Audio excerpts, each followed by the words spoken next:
What up, Dokkaners? So, as you guys may know, we received a hint yesterday for the upcoming part 2. Now, in that video that I made yesterday, I was a little bit rushed, so I couldn't go over everything, and I actually didn't even realize something that was a major detail in this tweet. While we were watching this, we completely forgot about that. Well, I did. You guys probably didn't. But I completely forgot about this. July 20th, 1900 PST. So 1900 PST would be 7 p.m. forward an hour, because in my time zone it's daylight savings. So 8 p.m. PDT, which means 3 hours after Global's incoming daily reset, we will be getting something. What that is exactly, we don't know. I don't imagine they're going to reveal the entirety of what the part 2 lineup is going to look like. I think it's just going to be the next installment in the hint series or whatever. So, and then maybe after that, we'll probably get like one more thing before we actually summon, because the summons are coming up pretty soon. In just a couple of days, we should be summoning. If not that, then it would be a couple of days plus like 2 or 3.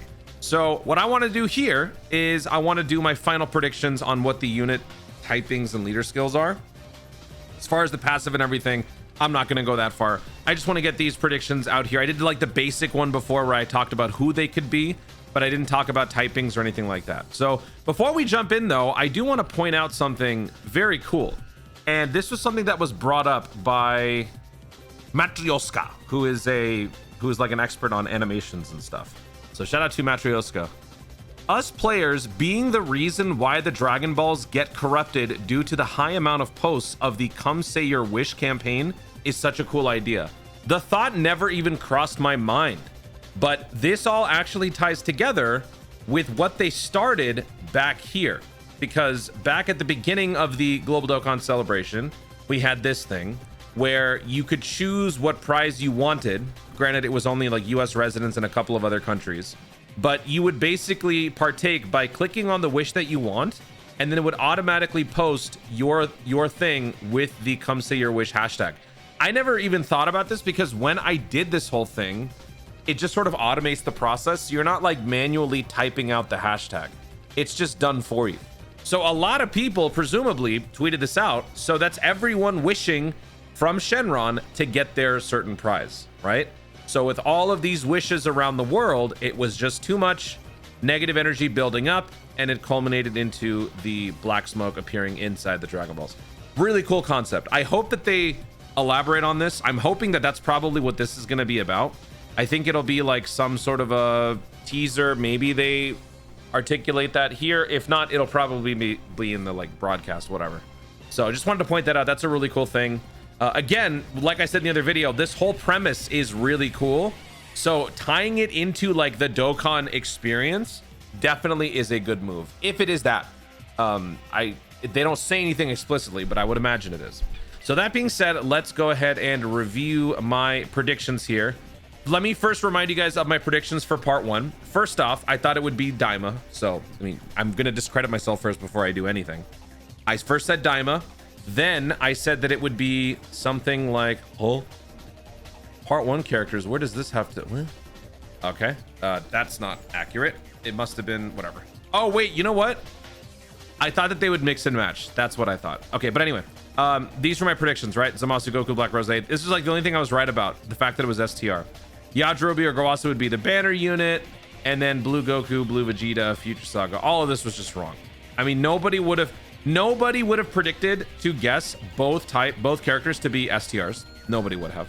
On top of that, everybody assumed that the banner unit would have something to do with the Dokkan Festival.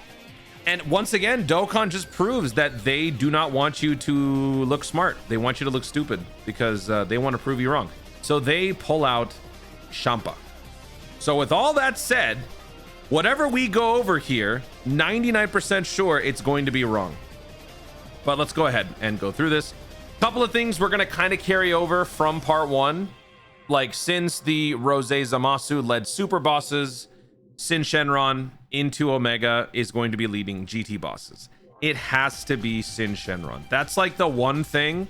More than this, like the leader skills, it has to be Sin Shenron. We cannot afford to have another L take place in the GT realm. We have enough of that as it is.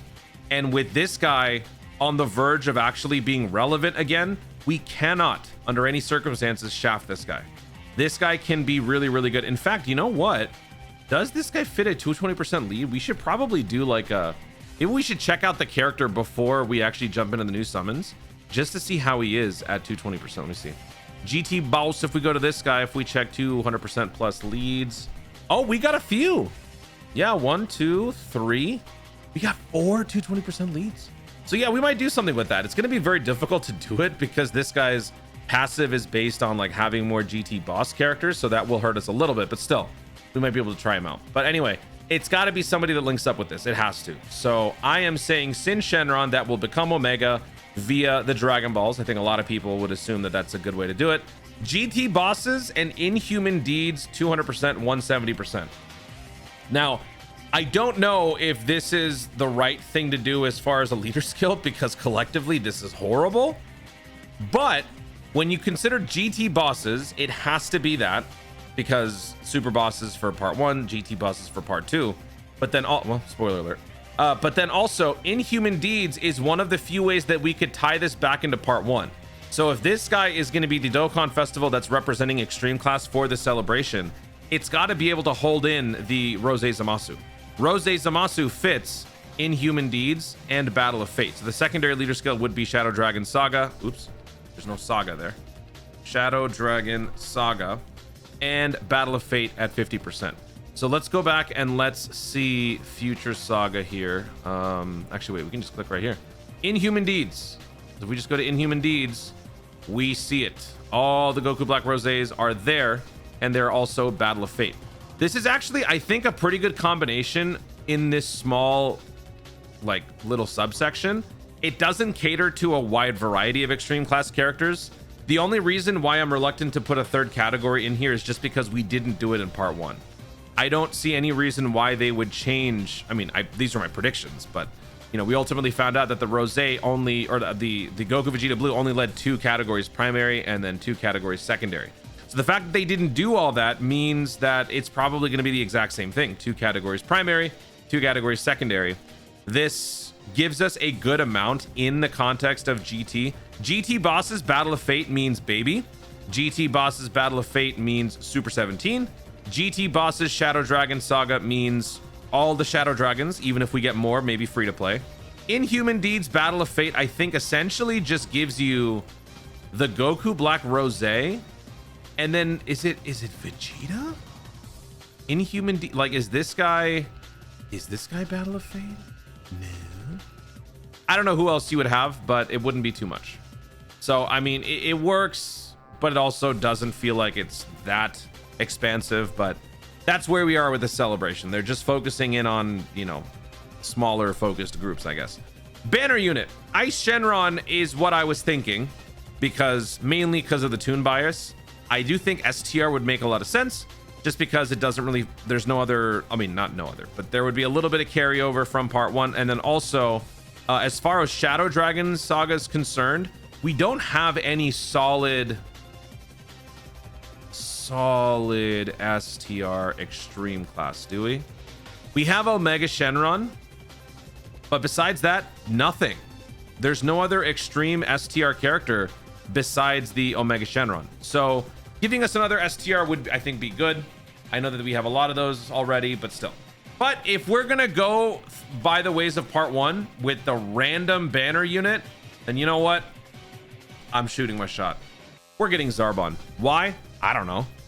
Why did we get Champa? You don't know the answer. So I have just as much reason to throw Zarbon in here. Deal with it.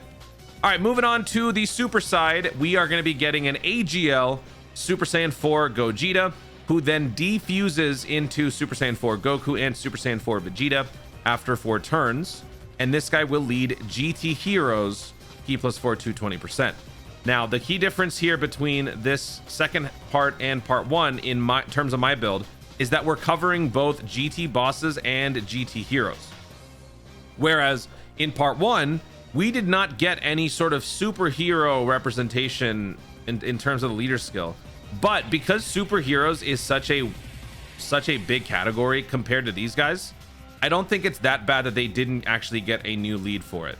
Super Bosses has a lot of different leads already. has a lot of different potential like mini team builds that you can throw together. So I don't think it's that big a deal that we didn't get another boost to that in terms of leader skill. But GT Heroes needs it. In fact, how many GT Heroes leads do we have? Let me see. Like good ones, relevant ones. Okay, we got these 3, although these 2 are not 200% anymore. So you know what? These aren't considered relevant in terms of leader skills. We only have 2. This guy, I mean, nobody likes to use this guy, but this guy is there.